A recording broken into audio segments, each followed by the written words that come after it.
In preparation for the Cyberpunk 2077 video game I know we're all so hyped for, I thought it'd be fun to take a look at the history of the cyberpunk subgenre and give some examples of it. This is the Hollywood Arcade, and I'm Steven. Thanks for stopping by and watching the video.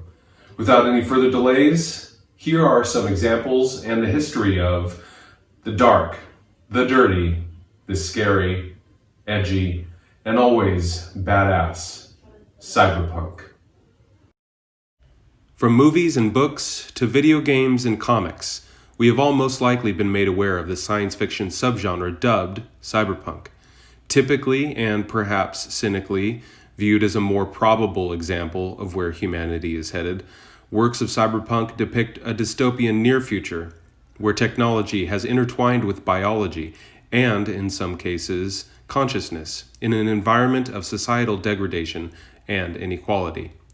But to really appreciate where these visions come from, we have to take a look at the new wave science fiction movement with works from the science fiction pioneers such as Philip K. Dick and Harlan Ellison.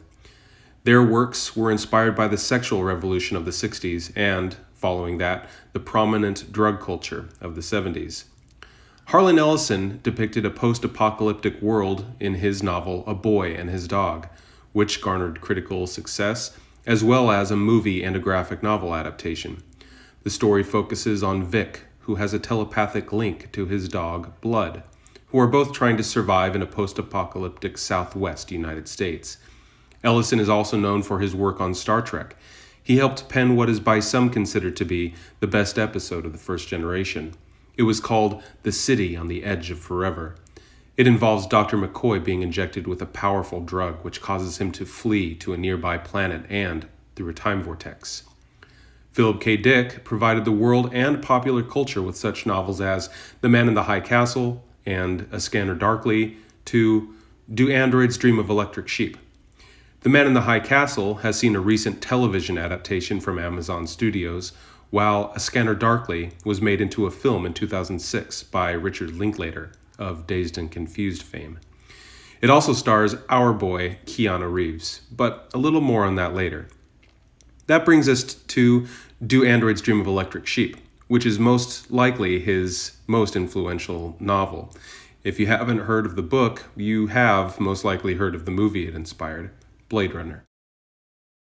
Fun side note, it was actually author Bruce Bethke, I think I'm pronouncing that correctly, who used the term cyberpunk for the very first time for his short story of the same name. Apparently Bethke made two lists, one with different synonyms for technology and another list for troublemaker, and after a while he came up with cyberpunk. Also, I will be giving a link to each of the media that I am describing here in this video below, so you can check them out for yourself after the video. While the new wave science fiction movement laid the foundation, it wasn't until the late 70s and into the early 80s that cyberpunk cemented itself in the science fiction world. We can see early examples of cyberpunk in the comic book and manga mediums, with titles such as Judge Dredd in the US and Akira in Japan. In addition, William Gibson's short story Johnny Mnemonic, which led to his Neuromancer series, was also made into a pretty awful movie of the same name. It's redeemed ever so slightly by the fact that it stars our boy, Keanu Reeves. As mentioned earlier, Philip K. Dick's Do Androids Dream of Electric Sheep was adapted into the cult classic Blade Runner. The movie was a box office flop, partly because it was marketed as a sci-fi action flick when it was more appropriately a neo-noir detective story set in a cyberpunk version of Los Angeles.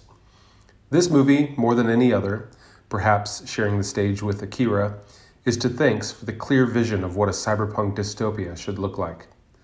And, of course, in 1988, Mike Pondsmith created the tabletop RPG Cyberpunk, more often referred to by the titles from its later editions, Cyberpunk 2020 or Cyberpunk Red. Now, I'm not going to go into the vast history of the in-game universe or of the game because there are others who have already made wonderful videos exhausting that information, which I will also link below. So, here we are. Together we have a better understanding of the history of cyberpunk and the works that influenced it. I had a lot of fun. On a personal note, I'd like to say how cool it is, I think, that our boy Keanu Reeves has such a deep history in the cyberpunk works. From Johnny Mnemonic to Scanner Darkly, some film franchise called The Matrix. I'm told I should check it out. And now, on December 10th, in the video game Cyberpunk 2077, he plays famed rocker boy and quote-unquote terrorist Johnny Silverhand, who has his, spoiler warning, digitized soul uploaded into the main character who you play, V. Is this sinking in? Keanu Reeves is your companion in this video game. It's going to be pretty cool. Well, thanks for stopping by the Hollywood Arcade. Again, I am Steven. If you don't mind taking a moment to destroy your like button and subscribe to my channel, it'll help me put out more videos. In the future, I will also be putting up some videos for walkthroughs and character builds for Cyberpunk 2077. And if you didn't like the video, well, you can go. If you didn't like the video, let me know in the comments down below what I can do to improve, anything you'd like to see me cover in the future, or just to say hello. Again, this is the Hollywood Arcade, and I'm Steven. Thanks for stopping by, and I'll see you guys next time.